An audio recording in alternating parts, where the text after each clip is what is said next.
Most people in hospitality say they want to transform the industry. Today's guest walked away from a $150 million portfolio to actually do it. Bashar Wali didn't just launch another management firm. He created a living ecosystem of 5 companies designed to eliminate the silos that fragment our business. He's betting that the way forward isn't more automation or asset-light efficiency, but soul, story, and the longing for belonging. Now that's either a visionary model for the future or a romantic ideal in an industry obsessed with margins, not meaning.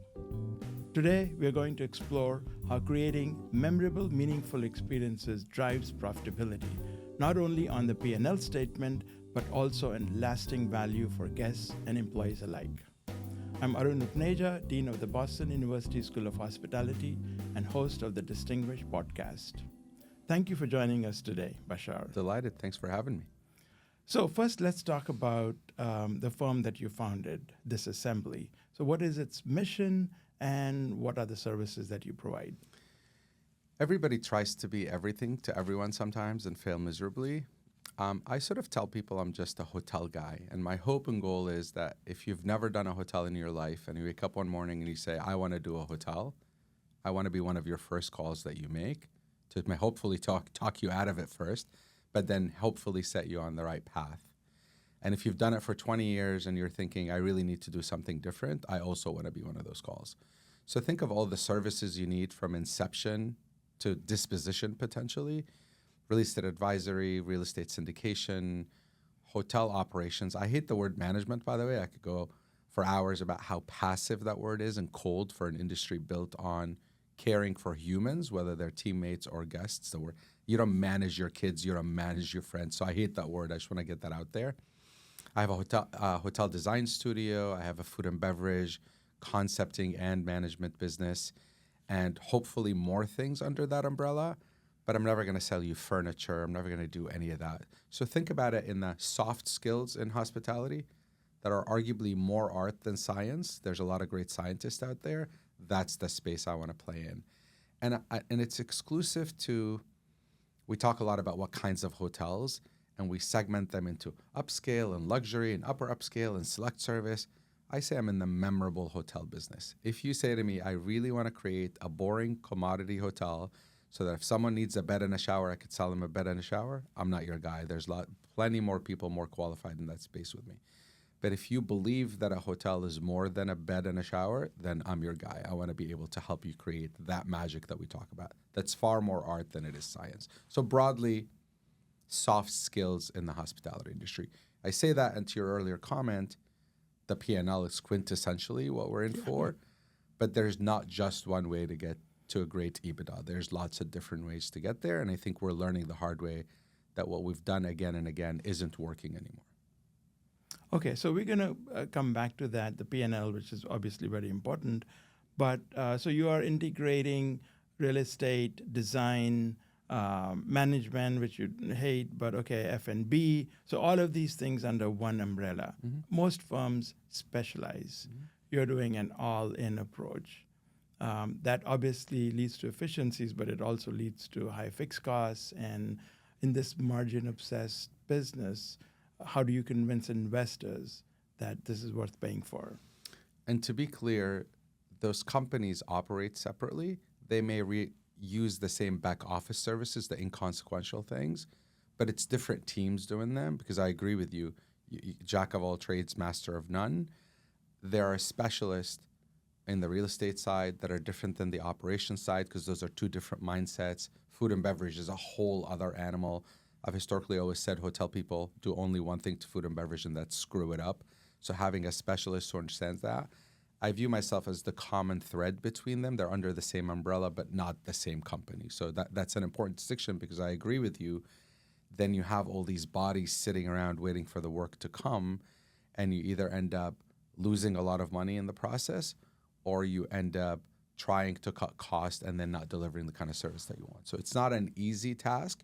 But because I treat them as separate companies where, again, I'm the common thread, helps me make it more efficient and helps me make it more specialized. So that's really the distinction.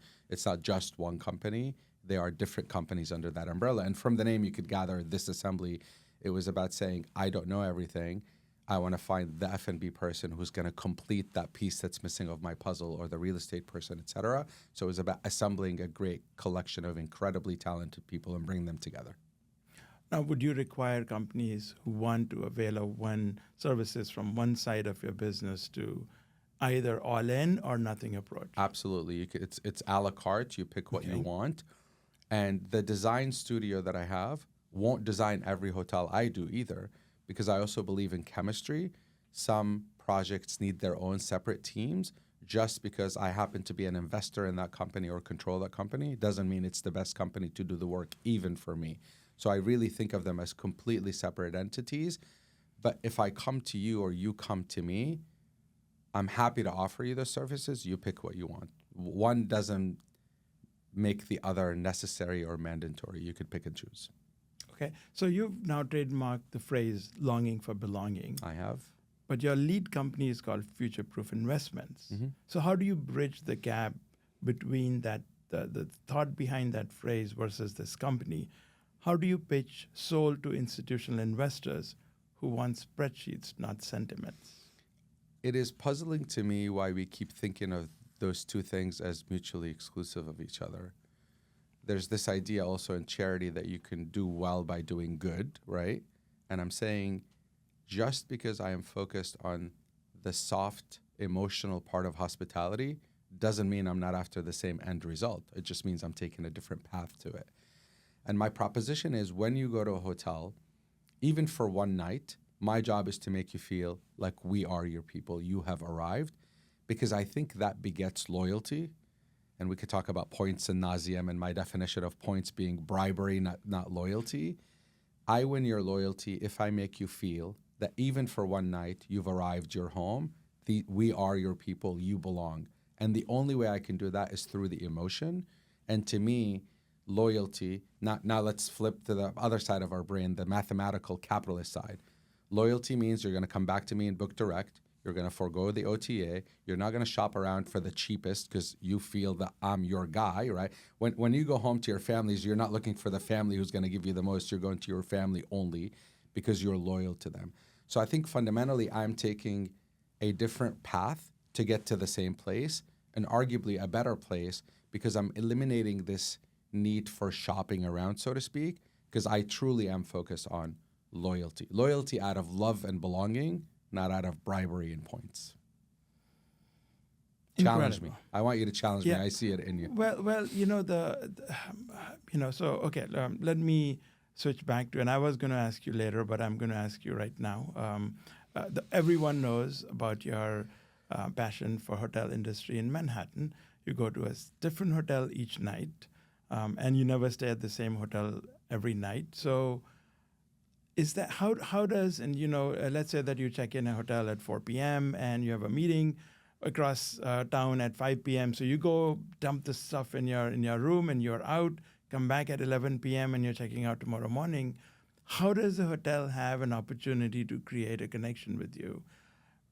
And sometimes I don't want a connection. I just want a room to stay because I've been traveling, 20 hours and I just don't want any connection. I just want to go sleep and go out my way the next day. So if that's what I want, then you trying to create a connection, isn't that like counterintuitive to what the customer wants? All you need to do is make your hotel memorable enough, because if you make it memorable enough for me, I will go tell the world about it. I will become your biggest advocate and your brand evangelist.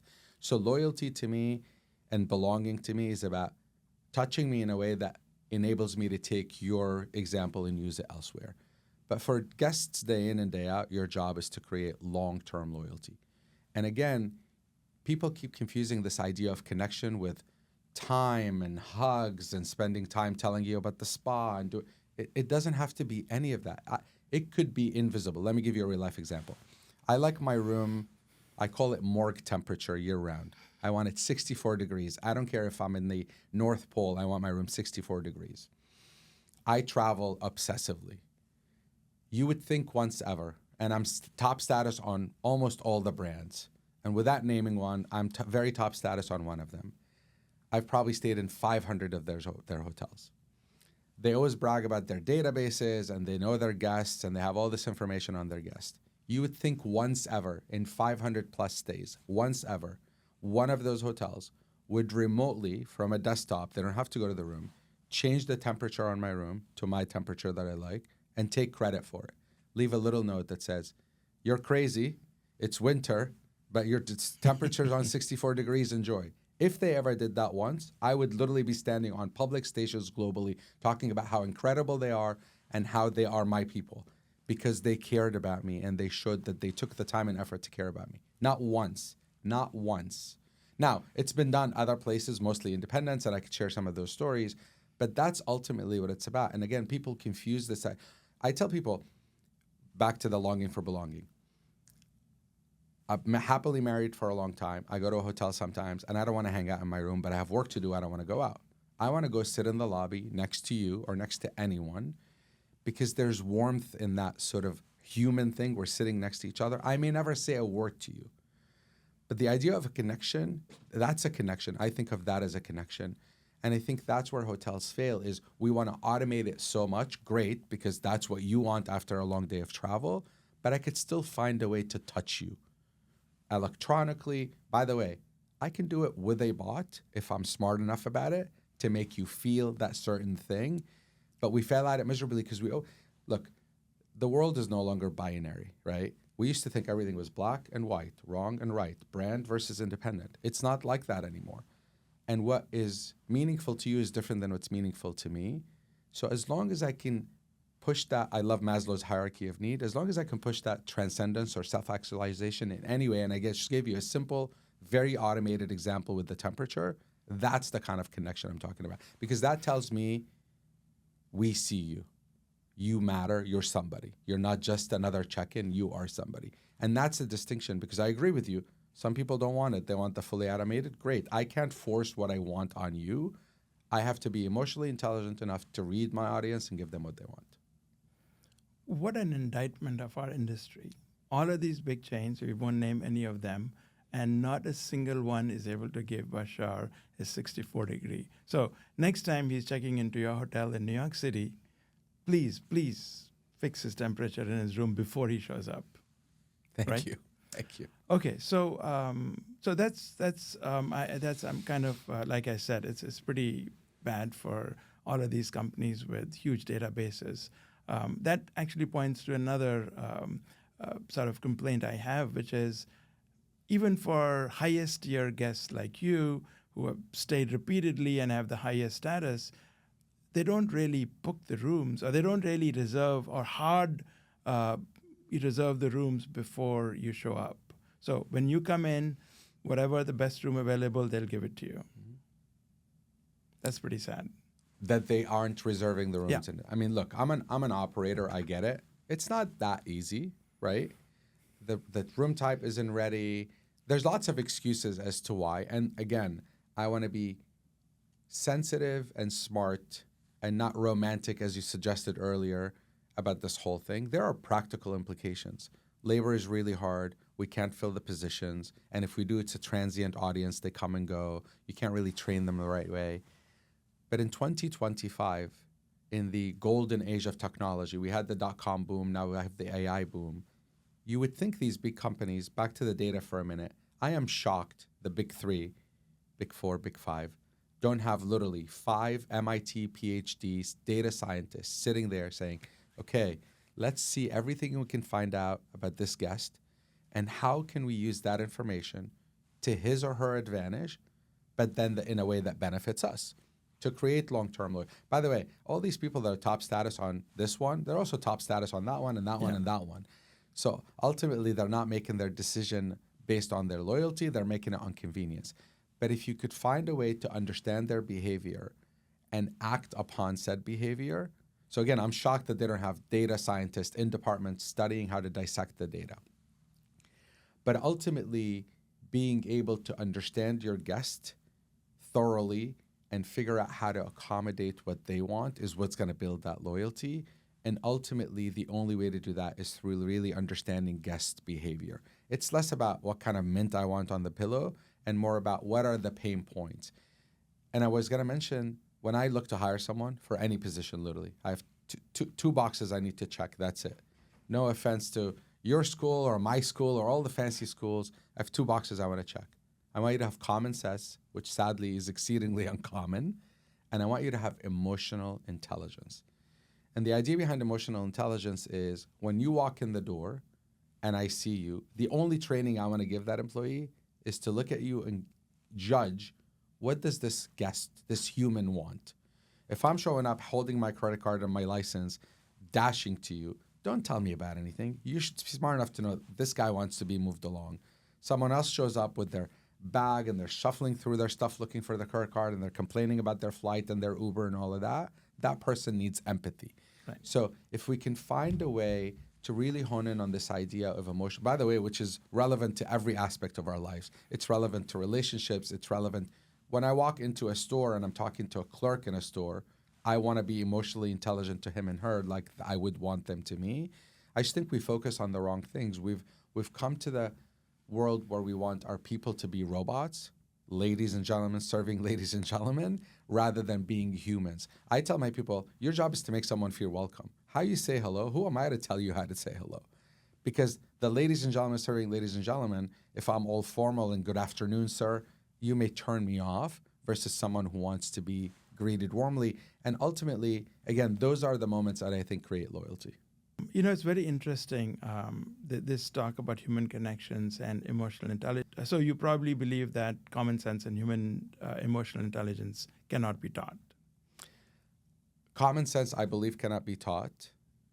But you and I need to have a work session to say, can we create an emotional intelligence aptitude test? I don't think it can be implanted in someone who doesn't have it, but I think it can be refined.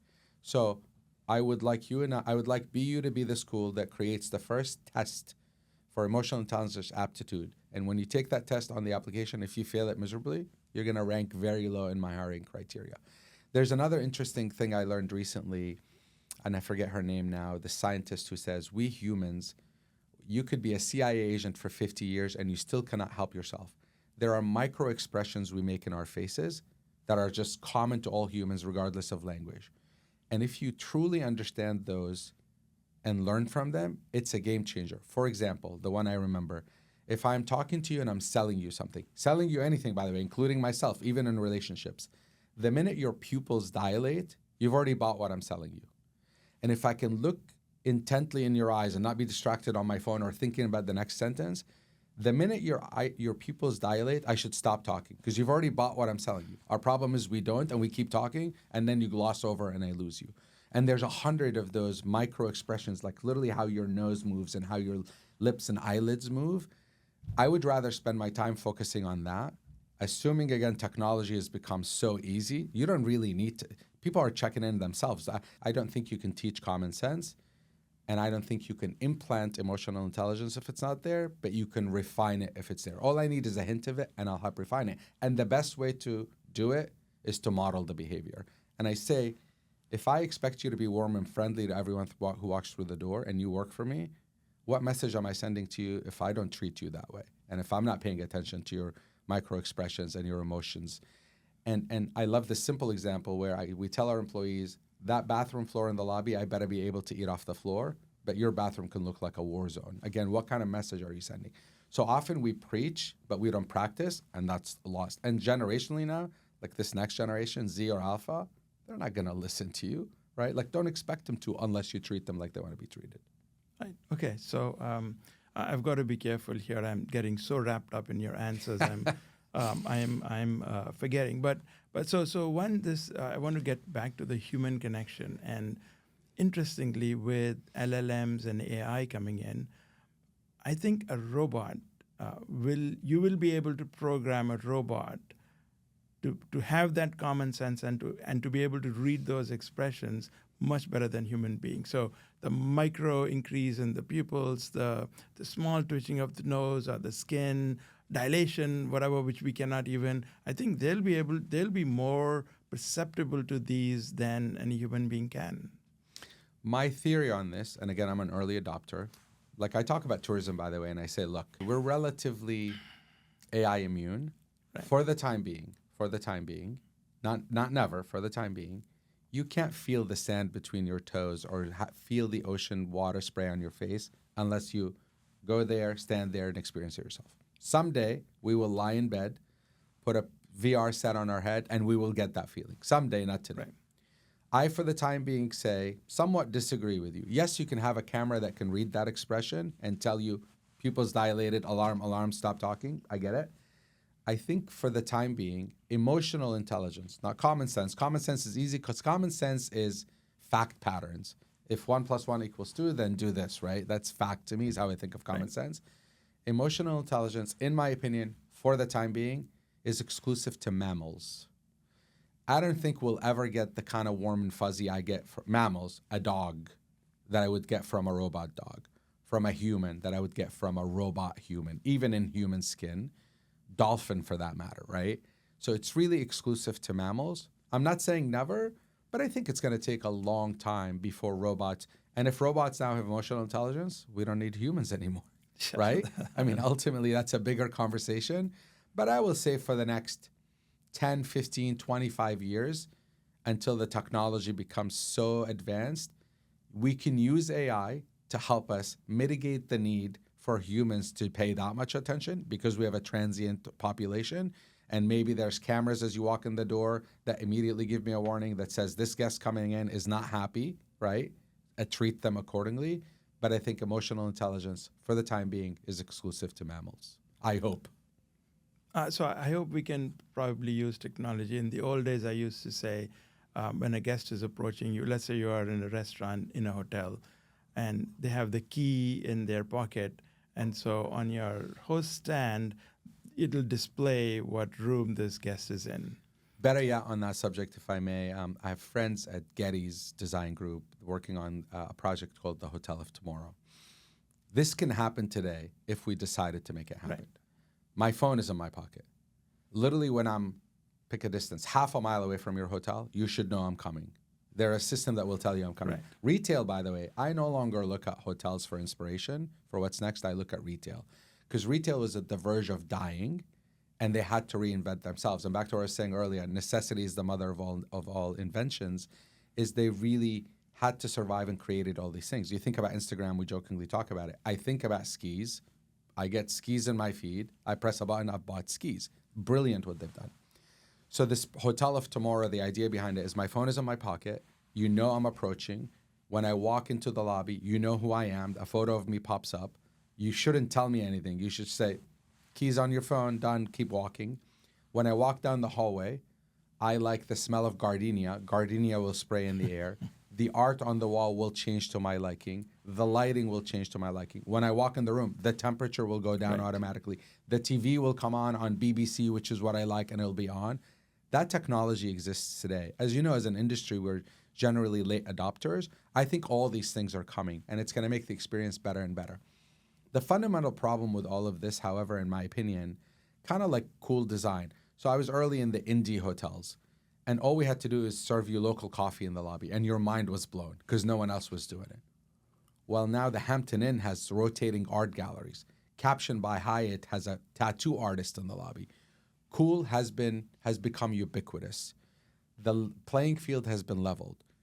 All these simple little things that we used to do to make us different are no longer relevant. They're expected now. Like back in the day, farm to table was a thing. Now imagine a restaurant that has a big sign on the front that says, we get all our frozen stuff from Cisco, come eat here. No one would even walk in the door.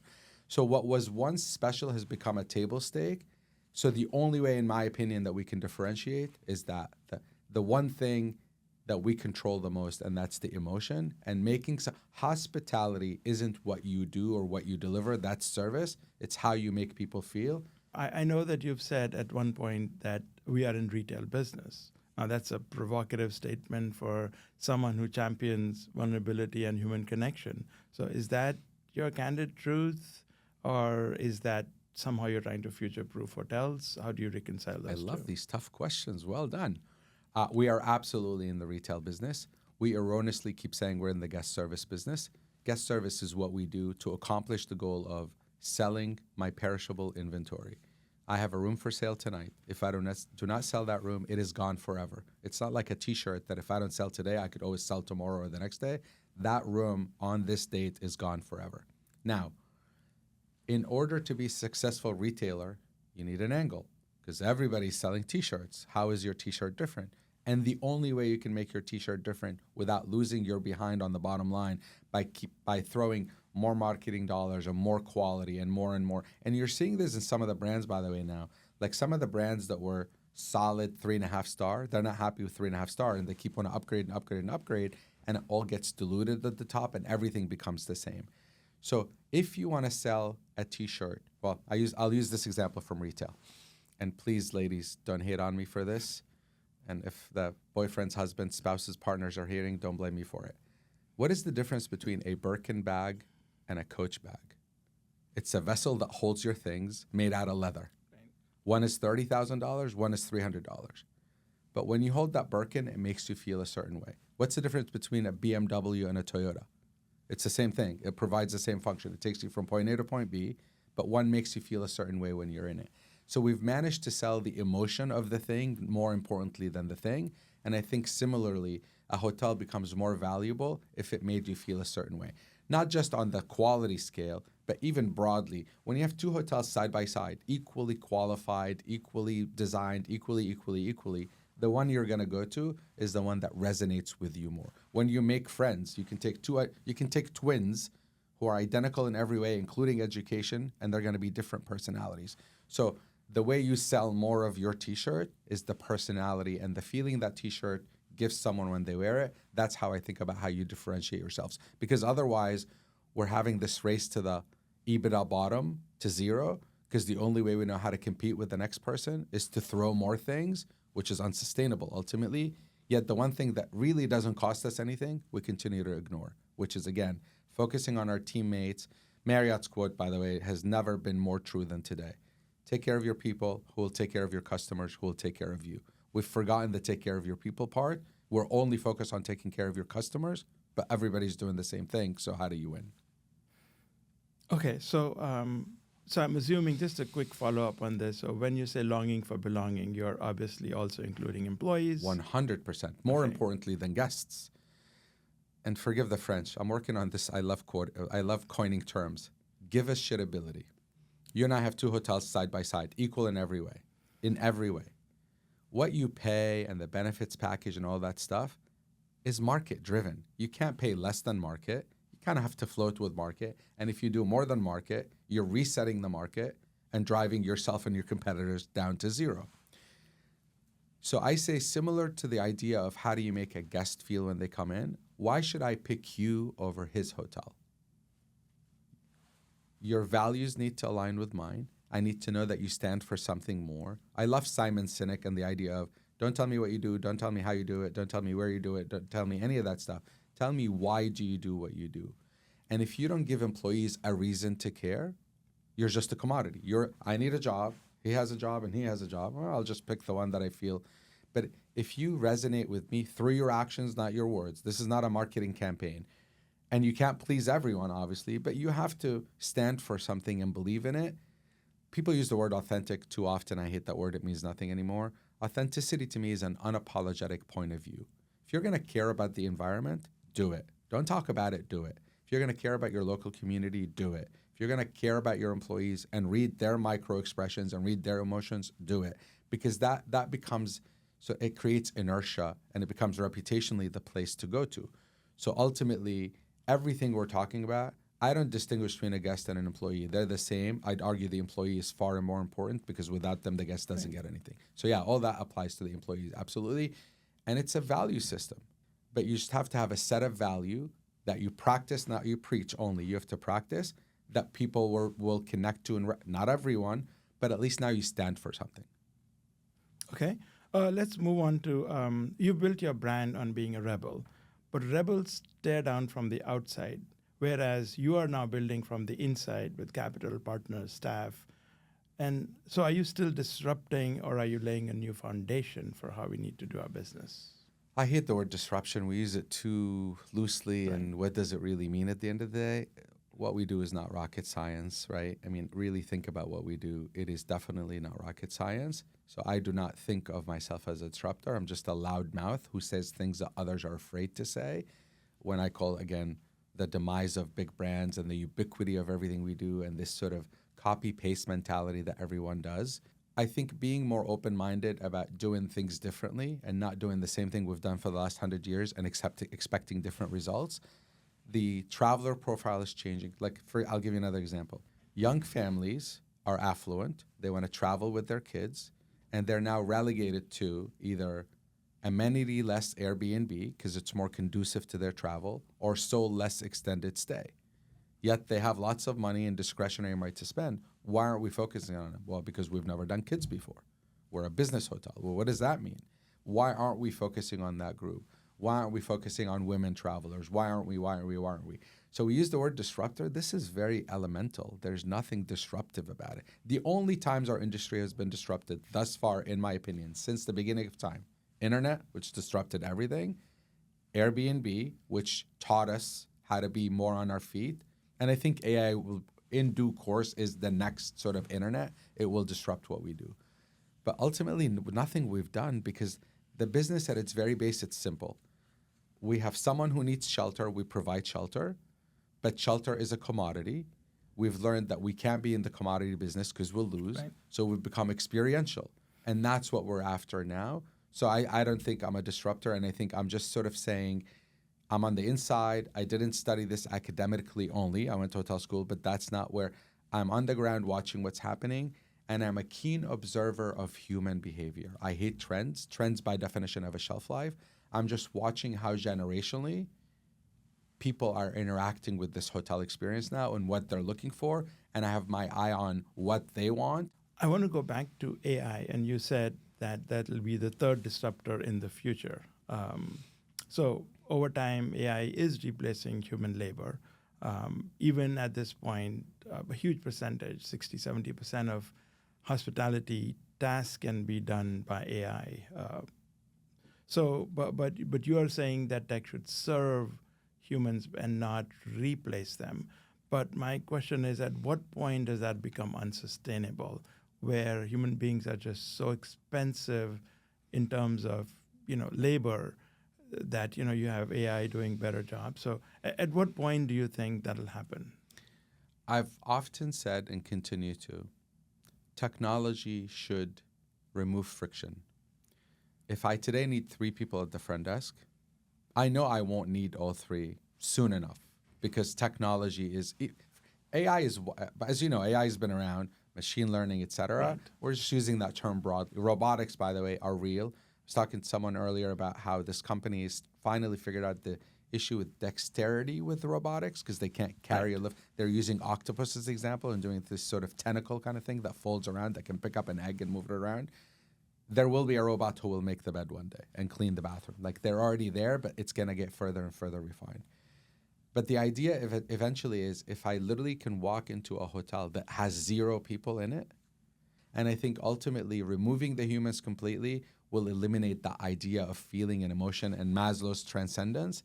So I think technology will substantially reduce the number of people you want, but I hope that then it allows me to, what few people are left, to hire highly emotionally intelligent people, highly engaged people, so that for those who want it, and to your earlier comment, and I don't disagree with you, this is not one size fits all. To those who want it, they can have it and engage with it. I mean, listen, you can go to a bar today and have a robotic bartender. Is that a bar you want to go drink at? Part of the magic of going to a bar is chatting with the bartender.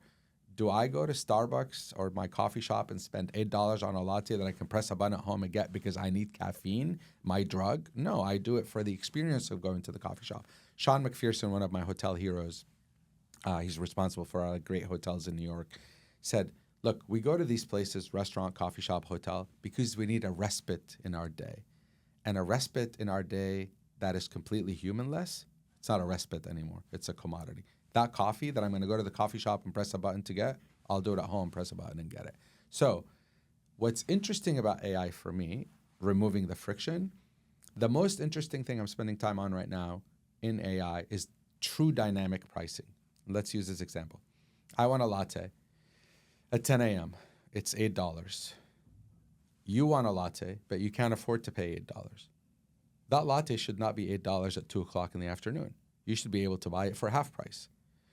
And if we deploy dynamic pricing the right way, I'm happy because I got it when I want it because I'm willing to pay for it. You're happy because you got it when you can afford it. And the establishment is happy they're selling more lattes. You want to sit by the window at 7 p.m. on Saturday with your wife for dinner. Your price that you pay should be different than the price my wife and I pay sitting by the bathroom at 5 o'clock on Monday. That's the exciting part about AI for me, removing the friction, true dynamic pricing to the benefit of all, those who have it, those who don't, and the establishment.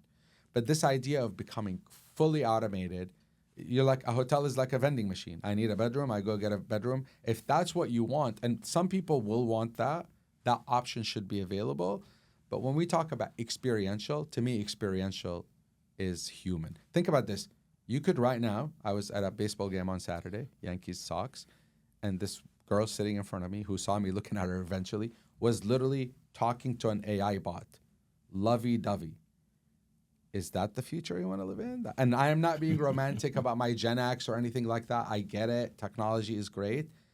But if that's the word we're getting to, then it's the end of the human race because we don't need ourselves. We don't need humans anymore. And that's the romantic part that I hang on to, is this idea that there's warmth in human to human that a robot, for the foreseeable future, not never, will not replace. I was right. You have a romantic streak in you. Okay, so do you have a red line, at least for now, that in the foreseeable future, you will not replace that one particular job profile with an AI or a robot? I think we'll call them, I hate all this terminology, but sort of the reception, the welcome staff, Okay. the bartender, the waiter, if you want an experience, or waitress, if you don't want to just press a button and have a robot deliver it to you. I think, again, the places where I want to interact with someone because I want to talk to them about their opinions. I want to ask them about their hopes, dreams, and aspirations, because that's part of this magic of human connection. I think those front touch person, but do we need 5 people in accounting anymore? Do we need 7 people in revenue management anymore? Do we need 5 people in SEO and PPC anymore? Probably not. But I am a believer also that our business is far more art than it is science, right? So I think there's always this human touch that has to come into play. We used to talk about it all the time in revenue management. I don't care what the RMS tells me. There's an art to it sometimes. You make adjustments accordingly.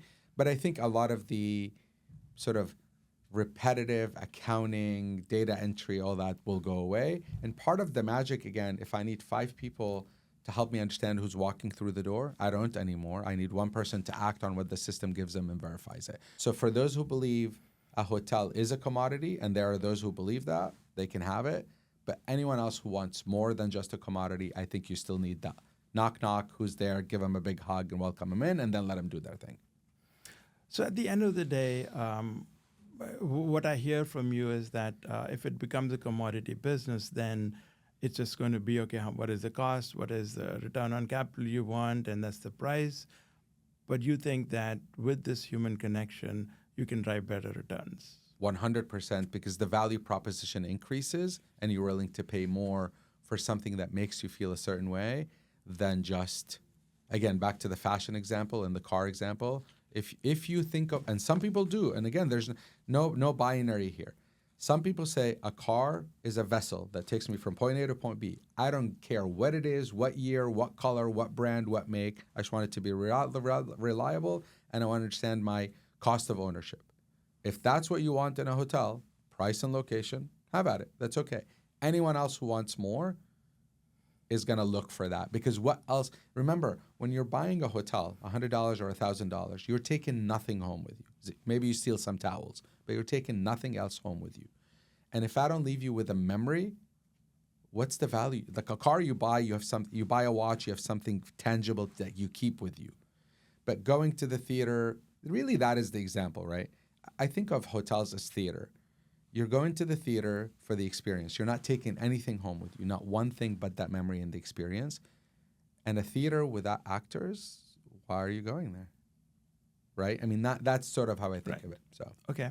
I want to return back to when I asked you the question about longing for belonging for employees, and you gave this passionate response about why you so strongly believe that applies to employees as well. But then you also highlighted that the wages that are being paid to employees are kind of sort of determined by market. So you can go too much above, too much below. With the demographic challenge facing our country, the wages we provide are pretty much on the lower side of what you can get in many other industries, where you are able to leverage your labor into much higher return. So, simple example is you take Google's revenue and divide it by the number of employees, you get the revenue per employee.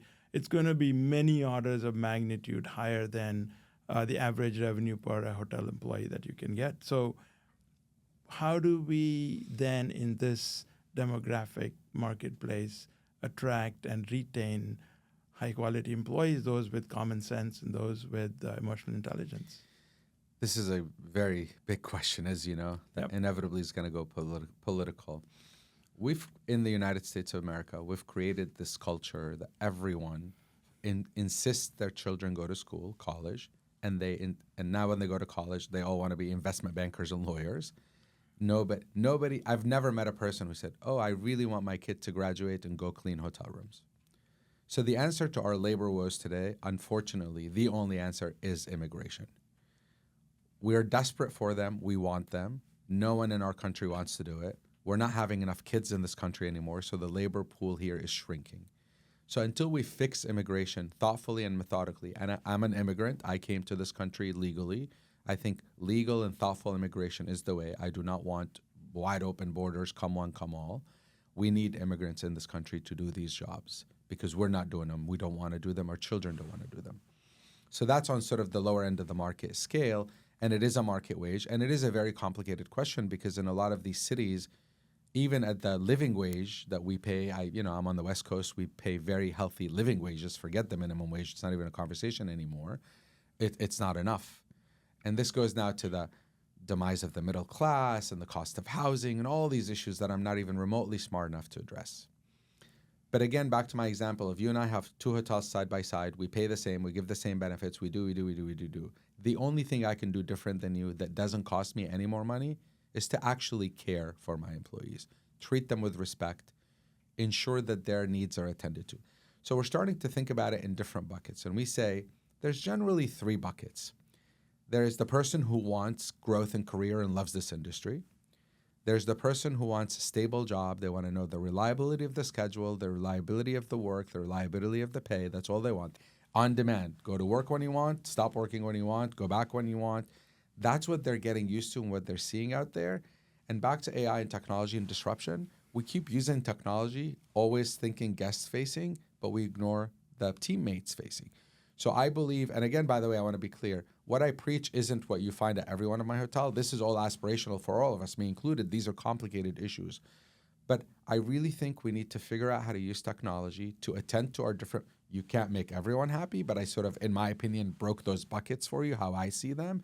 And now let's say, okay, how do we deal with each one of those buckets? And how do we create care for those who now, the aspiring model who says, I love this job. They let me go when I want to. If I have a last minute audition, they let me, blah, blah, blah, blah. She's going to stay loyal to you. You can't pay less, right? You can always pay more and reset the market. But I think it's the soft skills, back to hotels and commodities. If I make you feel like you belong here, you've arrived, this is your family, you're going to be loyal because it's the same room here or here. It's the same job here or here. So I think it's all about this idea of feeling cared for. I can't say this enough. This is about self-actualization and transcendence, and that comes, in my opinion, from being seen. We don't see people anymore. You're an employee or a statistic. You're a guest, you're a VIP. A VIP is a statistic. That's not a person. I want to know that person individually, not just that they're employee number 702 or guest VIP number 7. Aspirational goals for all of us, very laudable. But let me also say, I'm also an immigrant. I came to this country.